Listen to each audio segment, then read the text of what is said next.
folks, welcome back to 6.6 inverse trig functions. This is the second video for our lecture for this topic. So right now we're going to focus on finding trig values, and we're going to have a chance to practice using what we just learned about inverse trig functions. So let's get started. Example 1. Find the exact value of arc sine of negative 1/2, arc cosine of negative root 2 over 2, and arc tangent of negative 1. So we'll start with part A over here.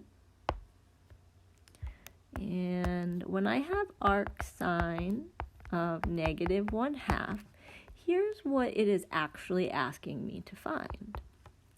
It's asking me to find the angle with a y value of negative 1/2.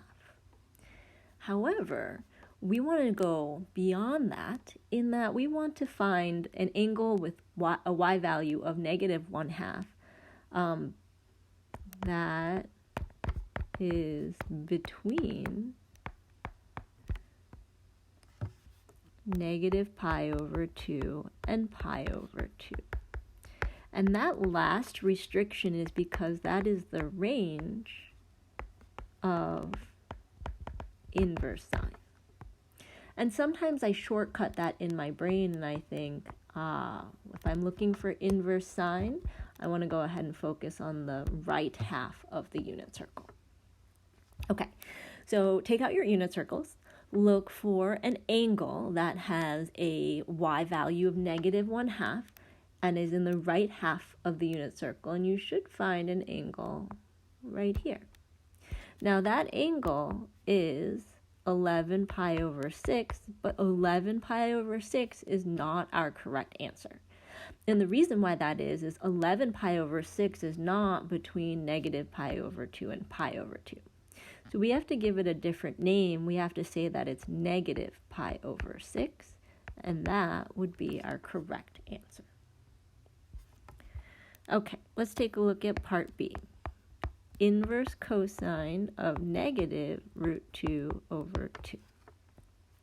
So because of the minus 1, I'm looking for an angle with an x value of negative root 2 over 2, and it must be between 0 and pi, because that is the range of arc cosine.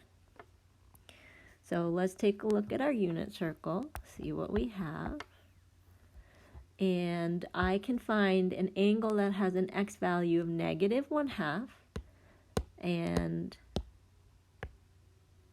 I want to make sure I pick from the top half of the unit circle. That's going to give me this angle right here, and that is going to be at 3 pi over 4. Now, I don't need to rewrite this one because 3 pi over 4 is between 0 and pi. So I'm good to go there. All right, part C, arc tangent of negative 1 means the angle with a y over x value of negative 1, and it needs to be between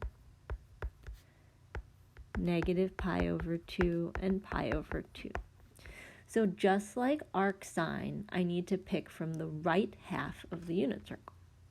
And so when I look at my unit circle and I focus on the right half, the angle that has a y over x of negative 1 is going to be right here.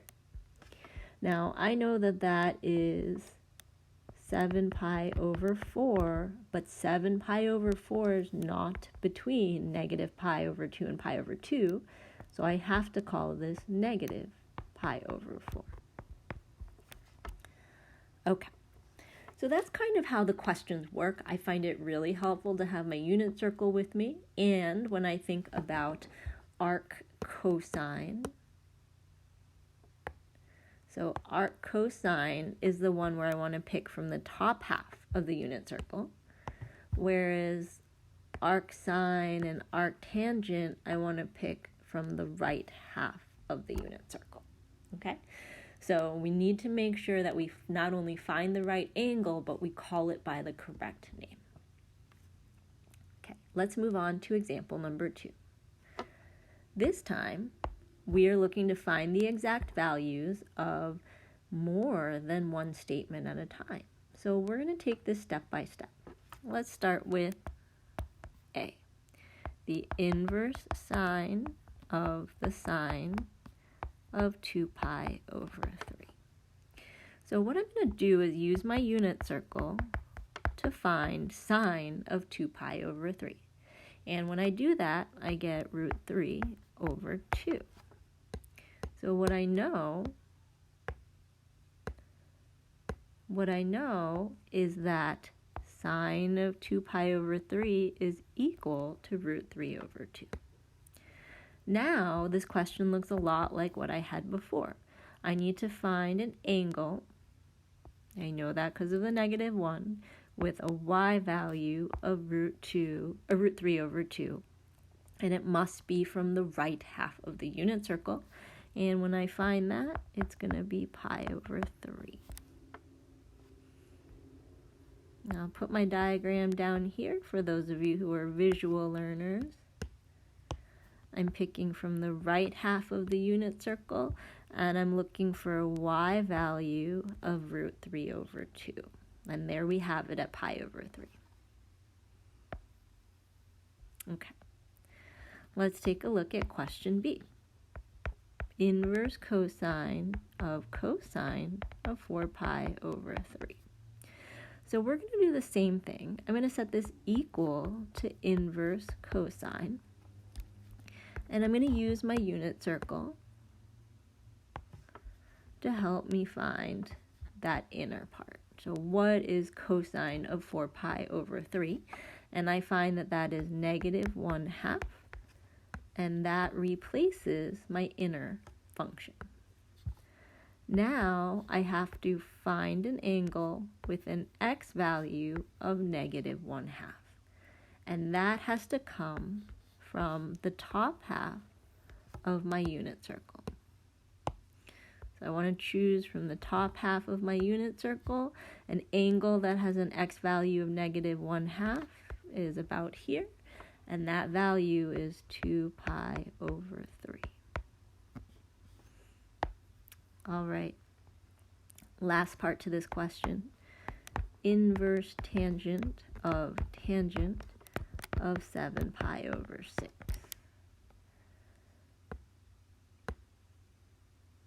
Let's go ahead and find tangent of 7 pi over 6 on our unit circle. So inverse tangent of 7 pi over 6 is going to be 1 over root 3. And now what I want to do is I want to take another look at my unit circle. I want to pick from the right-hand side an angle that has a y over x of 1 over root 3. And when I do that, I realize that this angle right here, or pi over 6, is where that happens. And so that's how I get my answer. Okay, let's take a look at example number 3. Find the exact values of the following. Now this looks pretty similar to example 2, except now we're mixing up the functions. So in the first one, I've got a cotangent and an inverse sine. They're not the same function, but I can still apply this in a similar way. Same thing with part B. I've got a secant and an inverse tangent. Those are not the same. And in the last one, I have cosecant and inverse cosine. So we're actually going to rely much more on our right triangles to help us answer question number 3. Okay, part A. Cotangent of inverse sine of 2 over 3. So in this case, the first thing I'm going to do is draw a right triangle. Now, if arc sine is positive, that means my angle is in quadrant 1. And as we said earlier, sine is the opposite, so 2 is opposite, and 3 is the hypotenuse. So I can label my right triangle that way. 2 is opposite from theta, 3 is my hypotenuse. Now I'm going to go ahead and use the Pythagorean theorem to find this missing side. So I'll get a squared plus 2 squared equals 3 squared, or a squared equals 5, or a equals the square root of 5. Now what we can do is take this step by step. I want to find the cotangent of this angle. Cotangent is the adjacent over the opposite. So all I need to do is find the adjacent side to theta, which is root 5, and divide it by the opposite side from theta, which is 2. And that's it. That's my answer.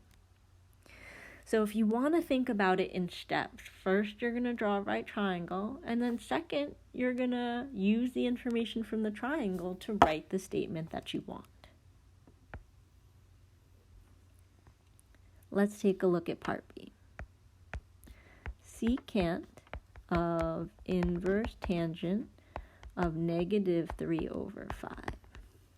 Now this negative 3 over 5 tells me that my angle is in quadrant 4. Whereas this one in A was in quadrant 1. So let's label our sides. Tangent means I have 3 as the opposite and 5 as the adjacent. Now, because of the way my triangle is drawn, I'm going to make the 3 negative. And I'm going to find the length of the hypotenuse using my Pythagorean theorem. So 5 squared plus negative 3 squared equals c squared. So I have here 34 equals c squared, or c equals the square root of 34. Okay, now this time we're looking for secant, and secant is the hypotenuse over the adjacent. So what's my hypotenuse? Root 34. What's my adjacent? 5. And there I have the secant of that angle. Okay, last part here. Part C. Cosecant of inverse cosine of negative 1/4. Let's draw our triangle. Now, this one, cosine, is negative, which means that I'm going to be looking at quadrant 2. So cosine is adjacent, 1, over the hypotenuse, or 4. Now, because of the way I drew my diagram, I'm going to make this a negative 1. And I can figure out this missing side using my Pythagorean theorem. Negative 1 squared plus b squared equals 4 squared.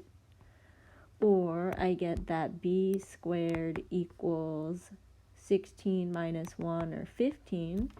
So this missing side is the square root of 15. Now, what is cosecant? Cosecant is hypotenuse over opposite.